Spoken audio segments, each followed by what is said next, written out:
Jeena is actually a specialist psychiatrist, and we thought it was very important to kind of bring her on board because she does deal and consult with a lot of adults, including children. She has more than a decade and a half worth of experience in her field. She speaks regularly at a lot of events. She's authored many articles. So I think, given her experience, we really want to understand what she has to say about knowing stress, all the way to taking that to no stress. So over to you, Dr. Jeena. Thank you, Sindhu, for the wonderful introduction.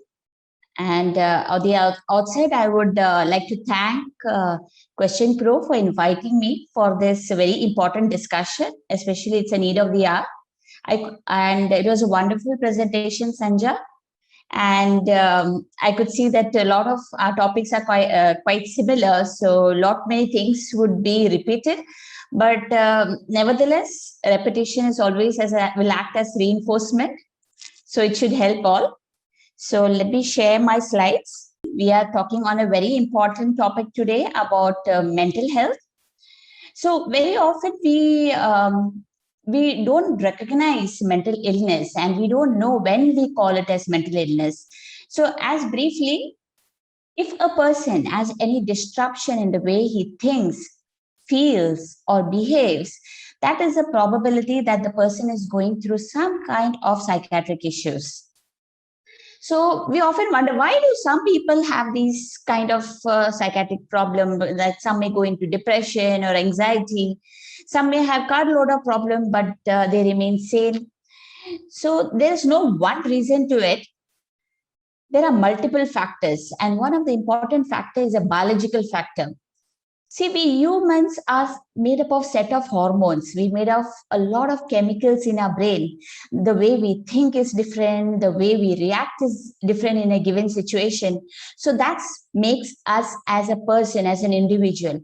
So when these chemical imbalances or disruption takes place in our brain, for whatever reason, genetic factor, whatever reason it happens, there comes in a factor a person could have a mental disorder.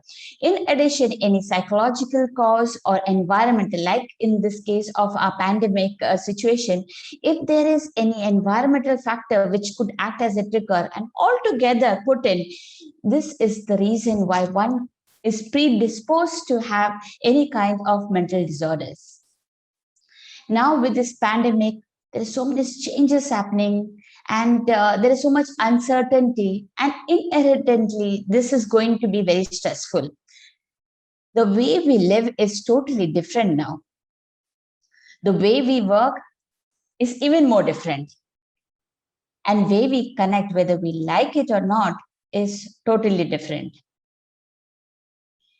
And this is the reason why we have so much stress, because changes and uncertainty, as I said before, it causes a lot of stress. And sometimes we see that people may not realize that they are going through these stressful situations, or they are feeling stressed, or there are some changes in them. People around them would say, hey, you're sounding different. You are reacting in a different way than how you used to before. So these are signs that something is going wrong. Very often we have this question that what do we do to have no stress in life, or rather to reduce the stress that we have? First and foremost, it is very important to know about stress so that there's no stress. Half your battle is done if you're able to identify your problem, or if you are identify the people in the surrounding if they are going through any issues. So what are the common symptoms of burnout? Like the person would talk negative, would be pessimistic, would have increased dissatisfaction in whatever he does. There is inefficiency at job front, guilt, irritability.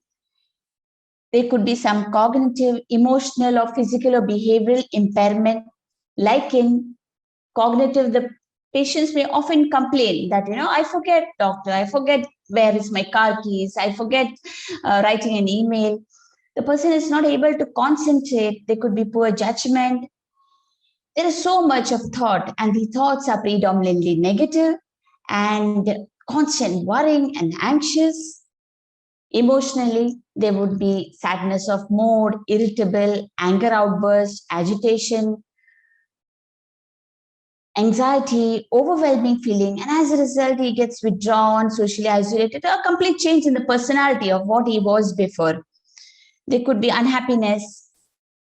Some, along with these emotional symptoms, could have physical symptoms. And in a good majority of patients, we often see they may present only with these physical symptoms. They would have unexplained aches and pains, which is undiagnosed with multiple methods of investigation. They could present with gastric trouble, diarrhea, constipation.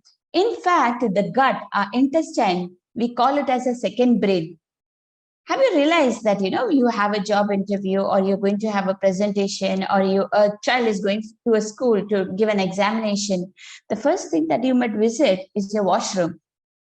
This is because your intestine analyze and catch hold of that fear much before that you have realized. So most of the gastric trouble is very common in patients who are long-term stressful. So other symptoms that we see is chest pain, rapid heart rate, frequent colds, the immunity reduces of such individuals.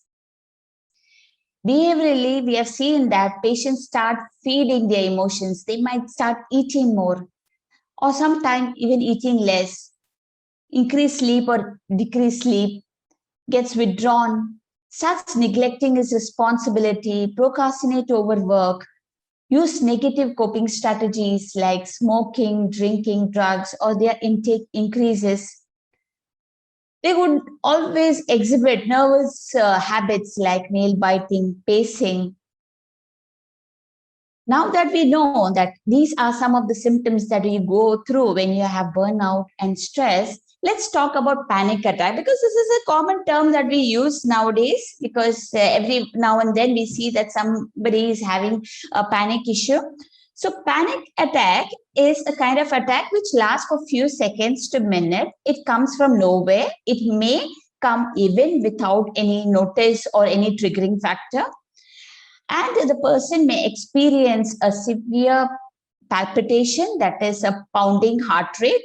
It could have breathlessness, choking sensation, a feeling of impending doom, a feeling that it is the last day on earth today. Sometimes it may mimic like a heart attack, and many of the time the patient might reach an emergency situation, get investigated, everything seems to be normal, get a diagnosis of panic attack and comes back. Now the roller coaster ride starts here. As soon as he settles, there is this negative thought that starts cropping in his mind, that what if I have another attack? And what do I do to save myself? So he starts avoiding the situation wherein he first got an attack, or he might start avoiding the situations where there is likely that he might not get help. So this is a continuous ongoing person, panic attack and a feeling of doomed feeling that what if I have an attack again? Just to make you all aware of some common symptom of depression, herein I want to specify that depression is a term that we use it very loosely these days. So as a result, we miss out diagnosing it. It is very different from sadness. Sadness is a normal emotion. Say, instance, if you did not do well in your exams, and or you had an argument with your friend, you are sad for the day. But however, if it is resolved, you are fine with it. Depression is a medical diagnosis where, as I said, there are biological changes in the brain, and it may need a reason, or the reason may not be so much to cause his symptom. The person may present with pervasive sadness of mood, decreased interest in pleasurable activity, disruption in his sleep, there is difficulty with his appetite, might lose hope in life, he might feel helpless, hopeless, worthless, his confidence level reduces, he might get withdrawn from his friends and family, he might even have suicidal thought, might even act on it. In severe cases, we even see patients might have psychotic symptoms. Now that we know that these are the symptoms of or catching hold of the symptoms of stress and depression, you should also know certain tips. What would we do if someone come to us with this issue? Say, instance, if your friend comes and talks to you that how stressful he feels and how depressed he's been feeling these days and different, look on for these three tips. First and foremost, take him seriously. Listen, what he needs is your ear. Ask him questions so that he's comfortable and opens up to you. And please don't try and fix it with some lay terms like, no, come on, snap it out. You're a strong person. How can you think this way? You are just undermining his feelings. Allow him to talk, understand his feeling. That is what he needs it more now. Now that we know that we can diagnose, we can understand what we are going through, this might help us to control what we can and confront what we can't. Maintain a routine.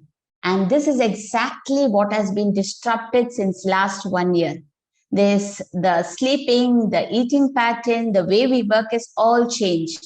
It is very essential to keep a healthy physical and mental well-being. We have a routine. So in case it is disrupted, get back on track and correct this.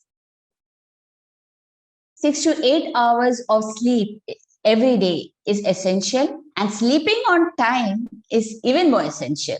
And to get the routine set, these are some of the sleep hygiene. Go to bed at the same time and get up at the same time. Avoid stimulants like caffeine, chocolate, alcohol, nicotine near bedtime. Keep your room cool, clean, and well ventilated. And during your day hours, deactivate your sleep hormones by giving yourself exposed to sunlight. Exercise is a very important buffer against stress. For those people who are not very active in exercise, you can at least do some stretching or some mild physical activity, at least 15 minutes a day. I'm sure many of you all have experienced this, that when people are sitting in front of their gadgets or their laptop for work, they're sitting for long hours. Sitting in continuously without moving is equal to smoking. So that disastrous it could be. So once in a while, maybe every 20, 30 minutes, wake up, stretch a little and sit down. Or when there is a phone call, take your phone, move around and talk, but please move. Since last 1 year, we have learned different ways to connect to our friends and family and stay connected. It will really been helping this year, and it will be further help us too. Open air life is very important, and that is what we are devoid of now. But as far as possible, maintain the social distance and try and get 15 to 20 minutes of exposure to nature, because it will reduce your stress hormones. It will help your blood pressure maintaining, heart rate maintaining, and also your stress hormone to be maintained. One way to lessen our worry is to stop going into the future or to the past. So what happens when we are often thinking about the past? We often think about some unpleasurable or unfulfilled task, and that can make us sad. And when we think about the future, it's full of uncertainty. So that brings us fear. To solve this issue, the best way is to concentrate on your present, which is called as mindfulness. And then how do you do that? This you can do by activating your five senses. Wherever you are, be it your office, workplace, on your bed, going to sleep, relax your body, take some deep breathing in and out, and look for 5 things that you can see. Could be a tube light or a pen lying on your table. Look into the structure, totally concentrate on those 5 things that you're seeing now. Try to feel 4 things, maybe the texture of your hair or a pen or a paper, feel it. Close your eyes and hear 3 things from your surrounding. smell two things. Get up from your seat, make a cup of coffee and drink. Taste one thing. So what you're doing this, you're activating a sense which reminds you of your present and which is real and which is the truth of life. And my dear friends, don't forget to smile. When you smile, that is, you're contracting your muscles of the cheek. And when you do that, the stress hormone reduces. In case because of your workload and stress, you are absolutely not able to smile, just contract your muscle. You see, you will feel relaxed. Need not say that humor and fun goes a long way, not only for you, for all the people who are staying with you and who's working with you. We often see people doing multitasking and we say, wow, like there's a guy who does everything together. But not everyone can do multitasking, and not every work could be done by multitasking. It might lead up to a shoddy job. It is often advised to have a to-do list and start picking as you go ahead, because if you're systematic, it will distress you and also it will be a beautiful work as an outcome. Learn to say no if it crosses your time, energy, and interest. Analyze your situation, analyze your work front, and if it is going much beyond, please talk to your teammates, please talk to your subordinates about it, and learn to say no if it is beyond your capacity. Sometimes our mind is what we see. If you have clutter in your house, your desktop is full of cluttered files, if your table is fully cluttered, that mess you will feel in your brain too. So clean up the mess, you'll feel calm. Avoid negative coping strategies like smoking, alcohol. This is only going to add on to your problems. And as a teammate, we need empathy, compassionate.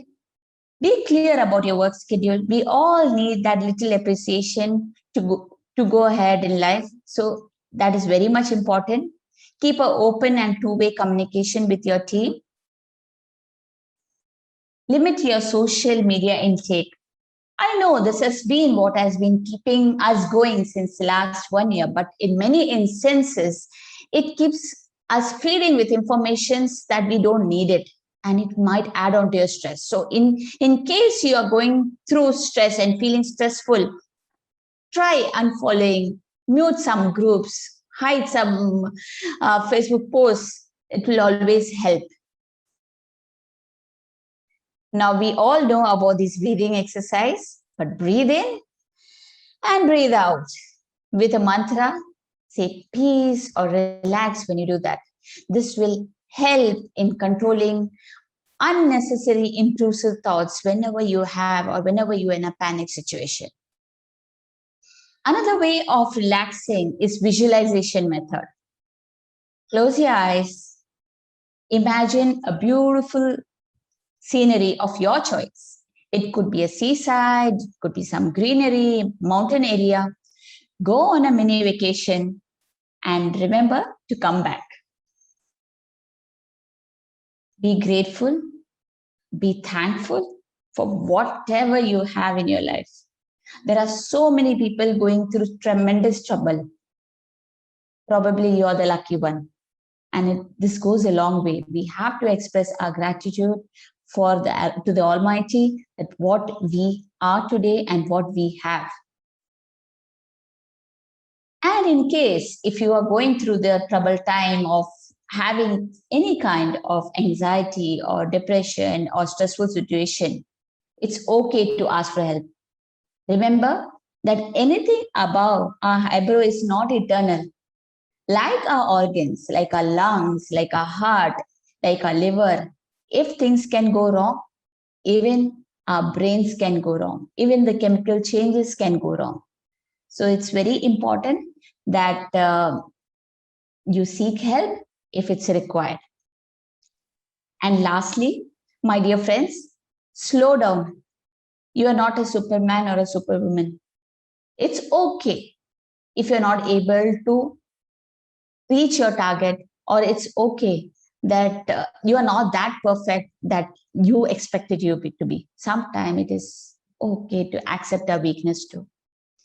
Keep calm, be positive, be supportive to each other, be compassionate, and stay safe. Thank you.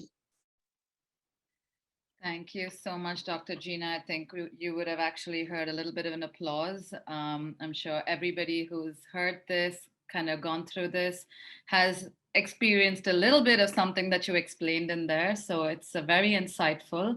I know there's one important question that came in where someone is asking if, stress, anxiety, depression, does it have an impact on memory?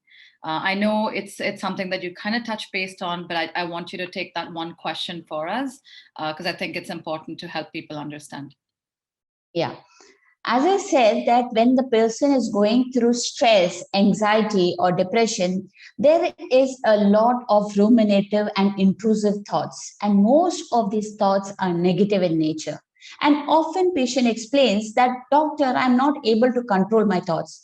And with these kinds of thought, which is going 24 hours all the time, you are not able to concentrate on your daily activity. Like you're thinking when you're keeping your keys somewhere in the drawer, you are thinking when you're writing an email, and then you forget about it. So it's not like amnesia or Alzheimer's that you're thinking of. These are memory issues because you're not able to focus on your present. So memory issues are very common, and it is one of the symptoms of anxiety.